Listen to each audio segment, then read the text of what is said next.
Magandang gabi sa bawat isa. Muli, night devotion tayo. At ngayon ay dito na tayo sa verse 21 ng Isaiah chapter 14. Verse 21 hanggang 32 yung ating babasahin. At yun, umpisa na natin. Simula na ang paglipol sa kanyang mga anak dahil sa kasalanan ng kanilang ama. Hindi na sila muling maghahari sa mundo o maninirahan sa mga lungsod sa lupa.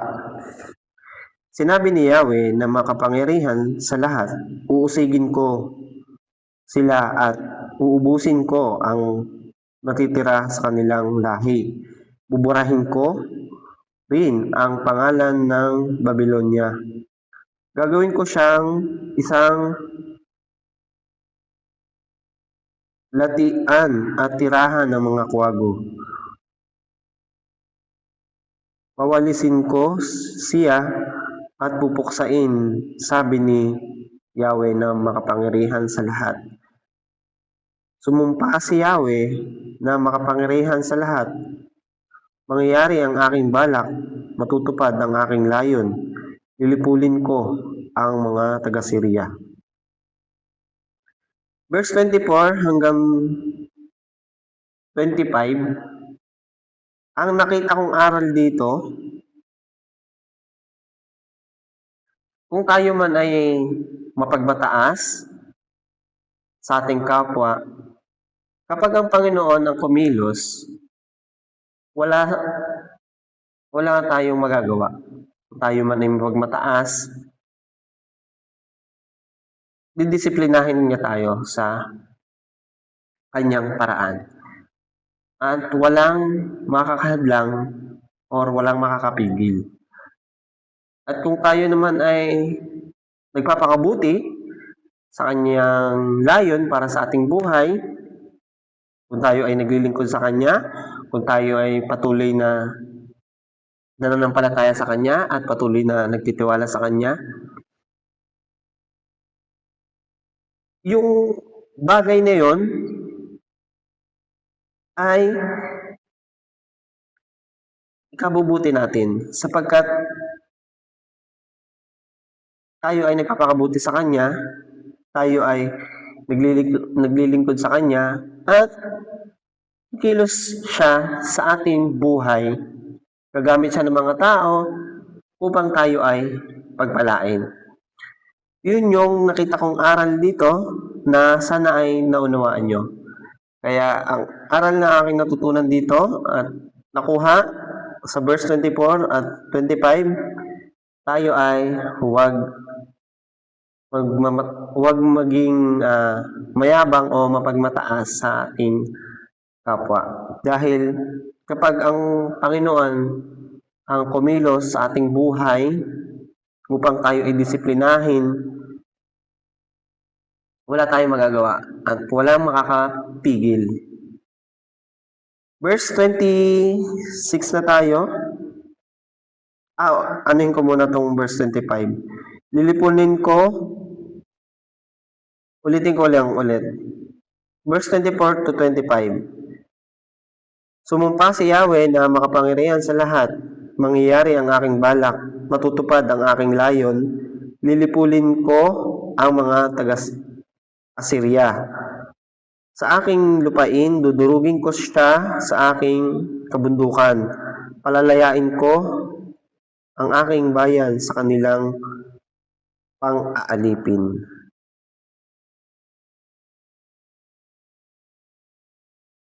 At bukod doon sa nabanggit ko sa verse 25, sa 24 to 25,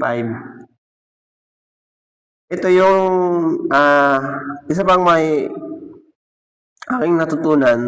Palalayain ko ang aking bayan sa kanilang pang-aalipin, sa mabigat na pasanin sa kanilang dinadala.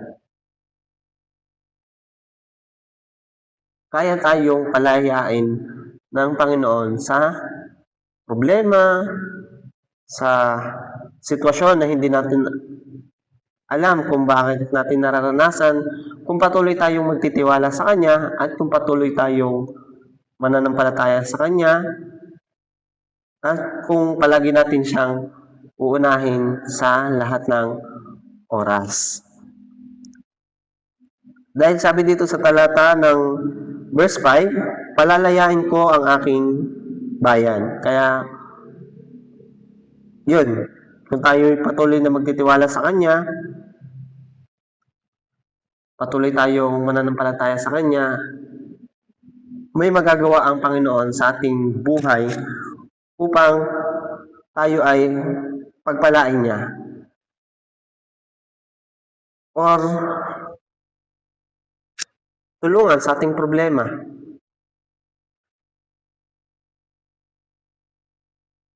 Yun yung isa din sa aking natutunan dito sa verse 25.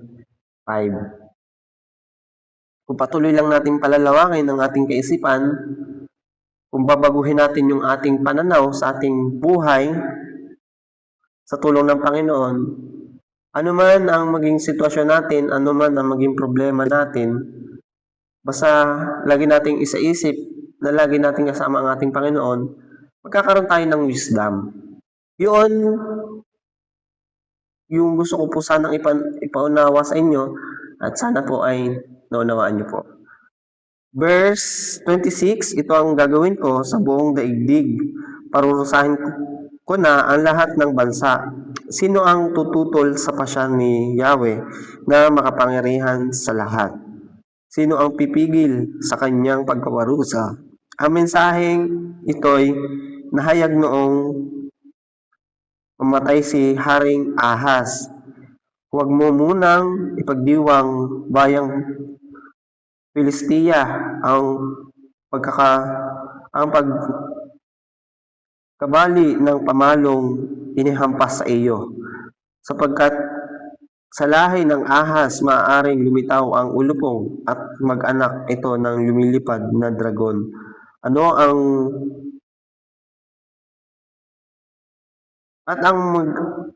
Mag-aanak ito ng lumilipad na dragon.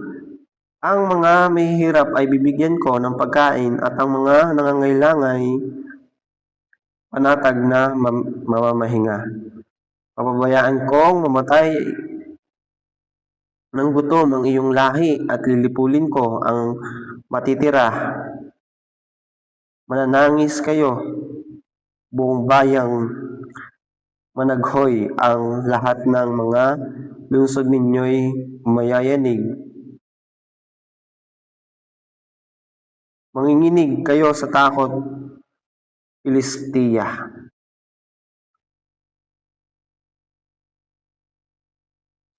Itong verse 30, sabi dito, ang mahihirap ay bibigyan ko ng pagkain at ang mga nangangailangan ay panatag na mamamahinga.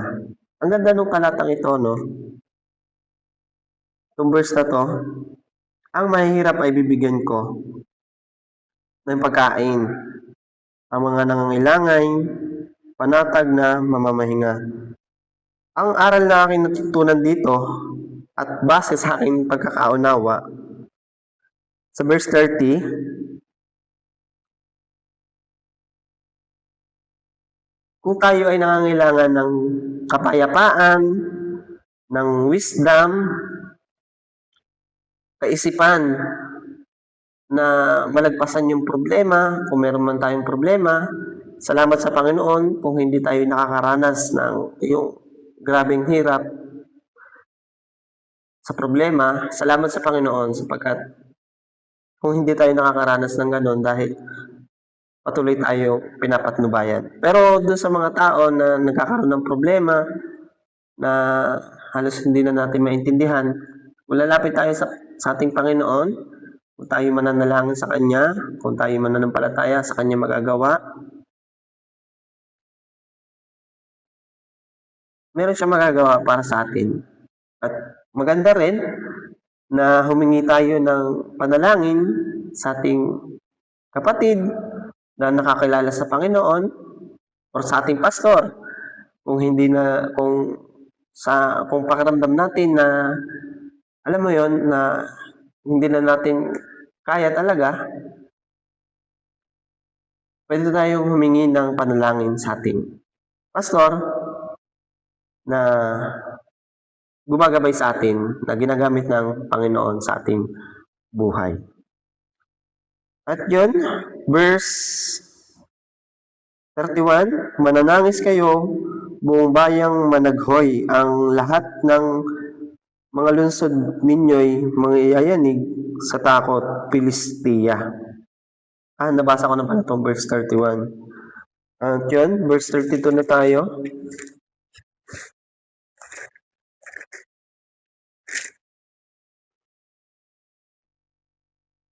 Mailan lang ang alikabok mula sa dakong hilaga, sapagkat dumarating na ang matapang na kawal. Kadugtong po ito itong pumapailan lang.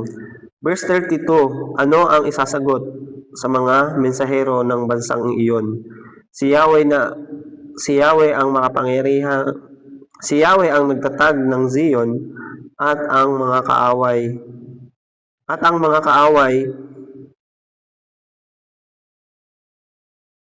mga kawawang nagdurusa sa kanyang bayan. Si Yahweh ang nagtatag ng Zion at ang mga kawawang nagdurusa sa kanyang bayang nakakasumpong ng matibay na tanggulan. Medyo magulo yung aking pagkakabasa dito sa verse 32. Ulitin ko lang ulit. Ang sagot, ano ang isasagot ng mga mensahero ng bansang iyon? Si Yahweh ang nagtatag ng Zion. At ang mga kawawang nagdurusa sa kanyang bayan, nakakasumpong ng matibay na tanggulan. Ipinapakita dito sa talatang ito, base sa aking pagkakaunawa, dito sa verse 32, sa huling verses, dito sa huling verses, sabi dito, at ang mga kawawang nagdurusa sa kanyang bayang nakakasumpong ng matibay na tanggulan. Ang ating Panginoon, ang ating tanggulan. Sa panahon na parang hindi natin maunawaan ang bagay-bagay sa ating buhay, bakit tayo nasa ganitong sitwasyon, bakit tayo nagkakaganito, na aminin man natin o hindi, meron tayong naging desisyon sa ating nakaraan na nakakaapekto sa kasalukuyan natin ngayon. Pero dahil sa Panginoon, tayo ay, alam mo yun, nasa maayos pa rin na kalalagayan, anuman yung ating sitwasyon. At salamat sa Panginoon dahil patuloy niya tayong pinapatnubayan at pinang-iingatan sa lahat ng oras. Yun po ang pagkakaunawa ko po dito sa verse 32 ng Isaiah chapter 14. Ang ating Panginoon, ang ating tanggulan sa anumang sitwasyon. Kaya sana po ay naunawaan niyo po yung aking mga verses, yung mga explanation ko po dito sa verse 24 to 25, 28, 30 to 32. At Yun po, kung meron po kayong hindi naunawaan doon po sa aking explanation, pwede po kayong mag-comment po dito sa baba ng aking video. At yun po, hanggang dito na lamang po. Muli, kita-kits po tayo sa ating night devotion. Bukas po ng gabi. Yun po. Pasensya na po kayo dun sa aking pagbabasa kanina na medyo magulo, medyo bulol. At yun, sana po ay mapatawad niyo po ako. Sinisikap ko po siya na ayusin yung aking pagbabasa, yung aking pag-explain. At sana po ay unawain niyo na lang po. Yun lamang po.